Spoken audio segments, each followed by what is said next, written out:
salaamaaleykum wa rahmatullah.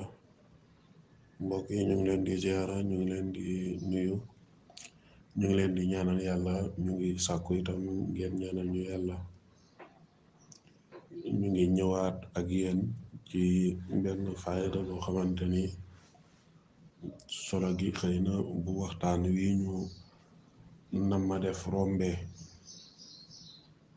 nit ki dina mën a dis solo faayda bi, ndax dañ bëgg a jiital rekk ay seetlu ci jamono ji. Yàgg na nag, waaye dafa gën a nekk d'actualité ci suñ jamono ji. da ngay gis ñaari ñoo xamante ni xëy na yàlla dafa am lum leen boole ba jamono farata jóg jël loolu mu leen boole, mu xëy na muy jigéen walla muy góor. bu dee góor mu indil la beneen soxna, sa jabar ju njëkk xëy na loolu neexu ko, mu am num defee walla ay mbokkam am nuñ defee ba boo bëggee doxale say farata ci wàllu néeg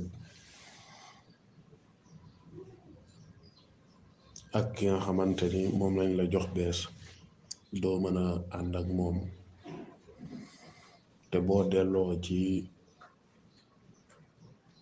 soxna su njëkk sa nga mën a ànd ak moom. léegoo léegi nga jamaale ak kenn. pour xale yi xamul jamaale mooy ngeen bokk rekk xëy na koo leen di bëggandoo.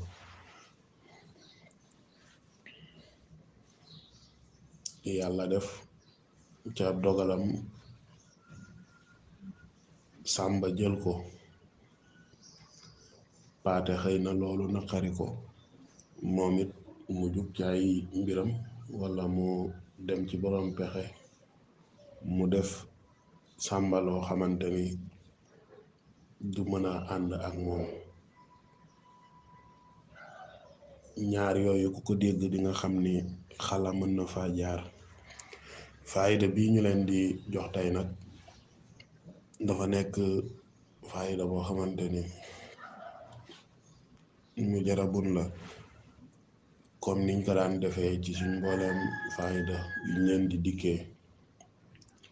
kon képp koo xamante ni ñaari kaa yi bañ nga mu dal la, ba ci ñetteel bi nga xamante ni nit ki day toog rek xëy na neexoo ko walla mu yéene la ko, mu jug jéem la koo def walla mu xeexee la ko, boo bañee ñu takk la xala ak xala bu mën a doon, muy xala bu ñuy def ci màngo, muy xala bu ñuy def ci ndox, muy xala bu ñuy def ci ndaa, muy xala bu ñuy def ci frigo, muy xala bu ñuy def ci mbott, bu mën a doon, boo bañee ñu mën laa takk xala nanga ko jëfandikoo ni nga ko disee nii kamatra rek nga koy bindee. wut deru mbëtt ëwee ko takk ko.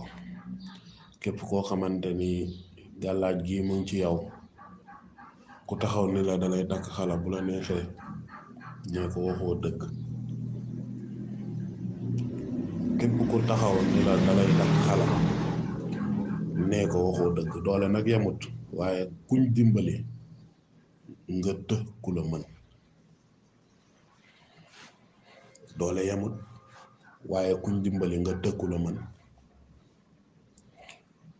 kon faayda la boo xamante ni na ko ni góor ñi bàyyi xel, surtout ñi am ñaareel walla ñetteel walla ñi ci seen xel ne, walla ñi nga xamante ni rek xëy na am nañ ci ak ragal bañ ñu def leen ko. ndax kat loolu moom ku manqué waa di nga xam ni lu bari manqué na la. li ëpp solo sax xëy na ci sa dundi góor manqué na la. kon danga koy bind takk ko, waaye yaa ngi koy ëwee deru mbëtt. asalaamualeykum wa rahmatullah.